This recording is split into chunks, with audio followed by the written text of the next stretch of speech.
Hello. Well, thank you. First, I would like to thank Hunter's Hope Foundation for the invitation to provide an update on newborn screening for Cerebrotendinous Xanthomatosis, or CTX. Tomorrow, there will be additional talks that describe the signs and symptoms of CTX, but today I'm going to talk about efforts to nominate CTX for consideration for addition to the RUSP. Please forward the slide.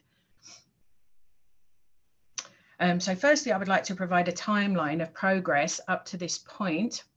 So back in 2014, my lab first showed that newborn-derived blood spots could be screened for CTX using a biomarker for CTX.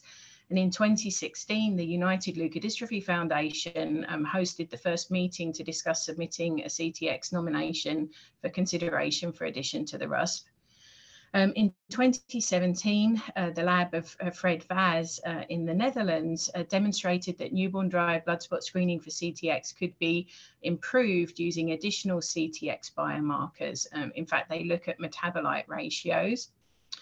So in 2018, a group of stakeholders submitted a nomination to the advisory committee, Secretary's Advisory Committee, for consideration of CTX for addition to the RUSP. And around that time, the biomarker used in newborn-derived blood spots was identified using a synthetic reference standard, and a method-deuterated internal standard was generated. Next slide, please. And so in late 2018, there was an in-person advisory committee meeting where the CTX nomination was discussed, and the decision was that it would not move forward to evidence review until additional evidence could be provided. Please forward.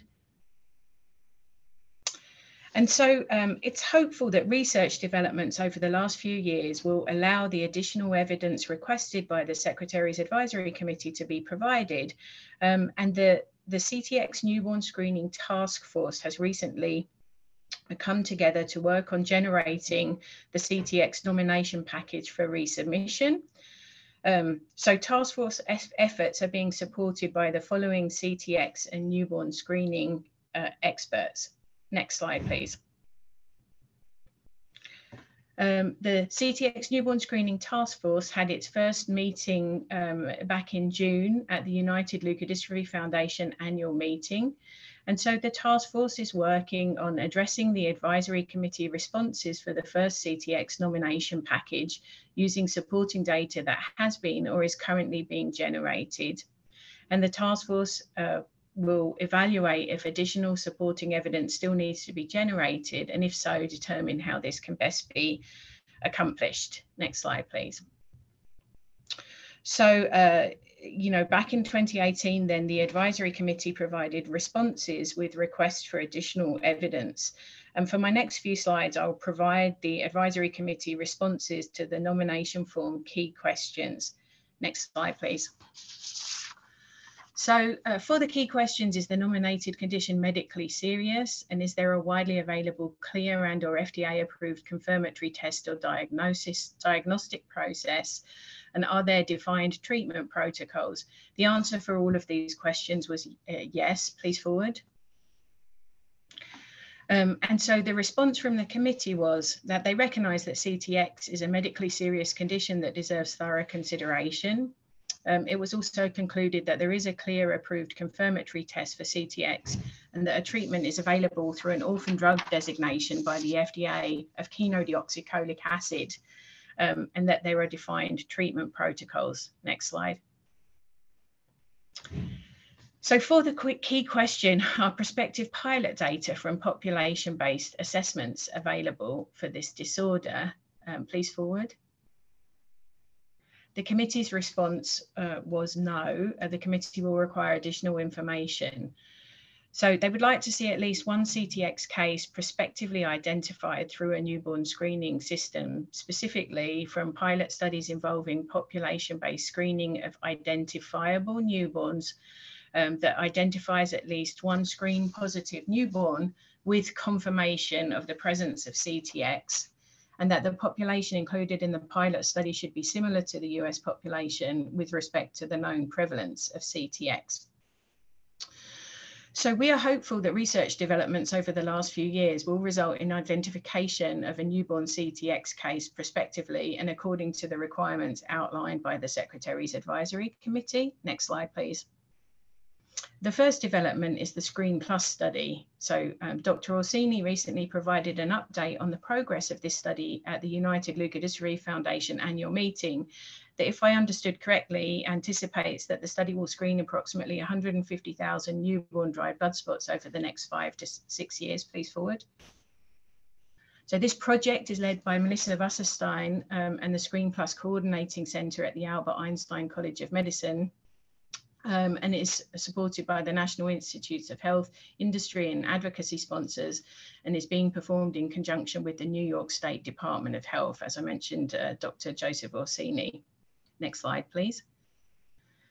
So the second development is occurring in the Netherlands, where back in 2015, the Health Council of the Netherlands generated an advisory report to the Minister of Health, Welfare and Sport, where they classified CTX as a Category 2A condition where neonatal screening may prevent significant irreparable damage, but for which no suitable test methods are available.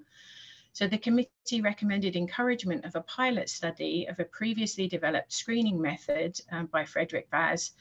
And if the method met the specificity and sensitivity criteria, advised inclusion of CTX in the Netherlands screening program. Please forward. And so Dr. Vaz also recently provided an update on the progress of the pilot study at the ULF annual meeting that screened 20,000 newborn dried blood spots. So they were screened by flow injection analysis, tandem mass spec, and also by LC tandem mass spec. The pilot showed sufficient analytical validity, again, of a metabolite ratio or metabolite ratios to proceed to nationwide screening in the Netherlands. And again, if I understood correctly from the presentation, once newborn screening is implemented in the Netherlands, approximately 150 to 200,000 newborn dried blood spots will be screened annually.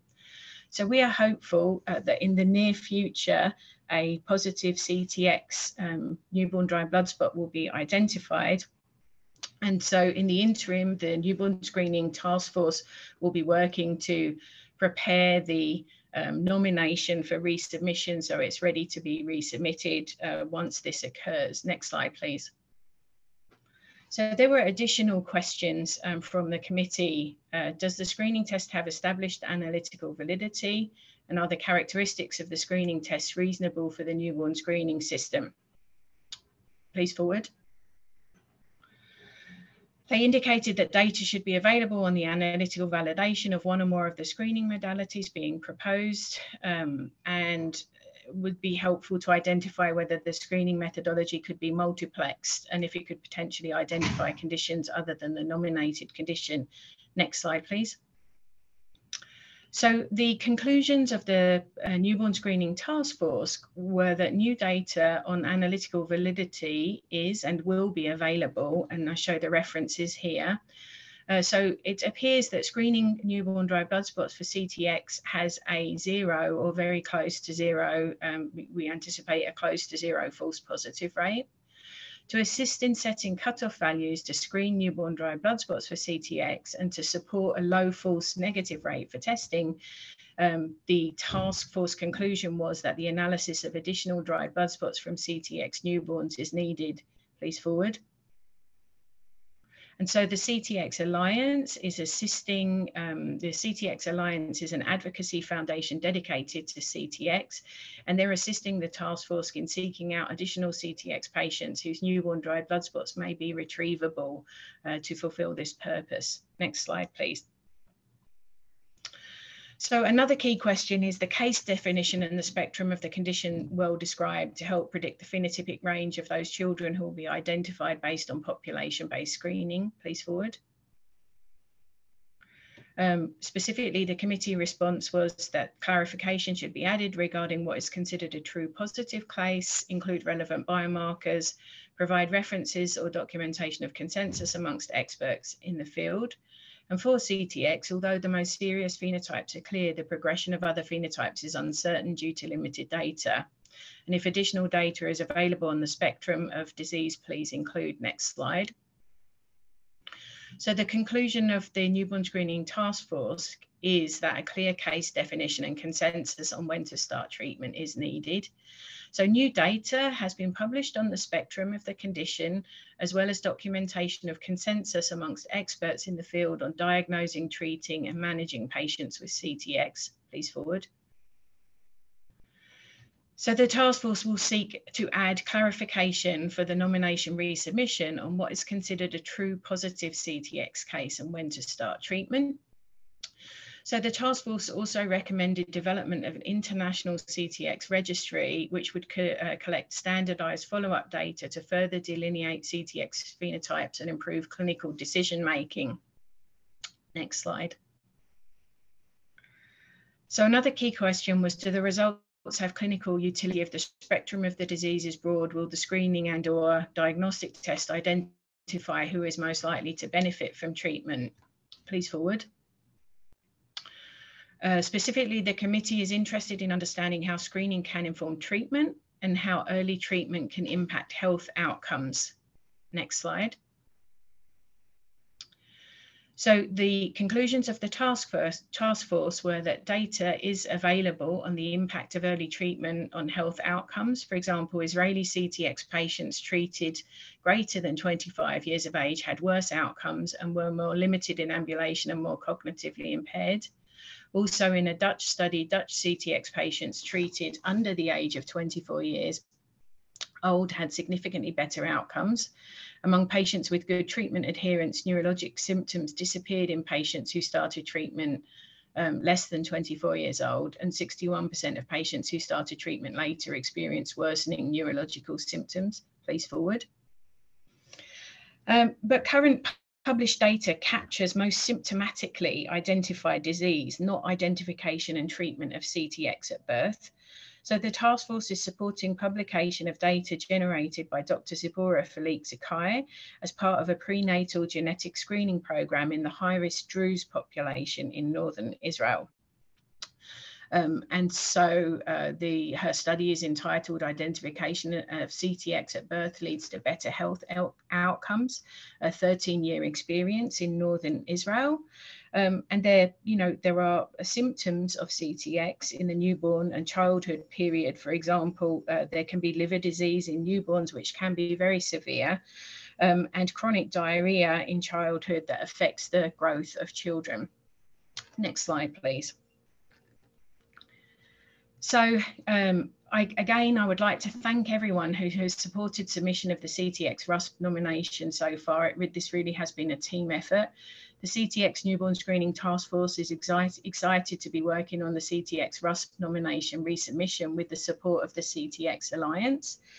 And again, we will work on preparing the nomination package so that it's ready to go for when a CTX newborn is identified through the ongoing pilot studies and potentially through newborn screening for CTX in the Netherlands. And we are thankful for the continued support of CTX patients and families and patient advocacy groups, including the United Leukodystrophy Foundation and Hunter's Hope. Thank you.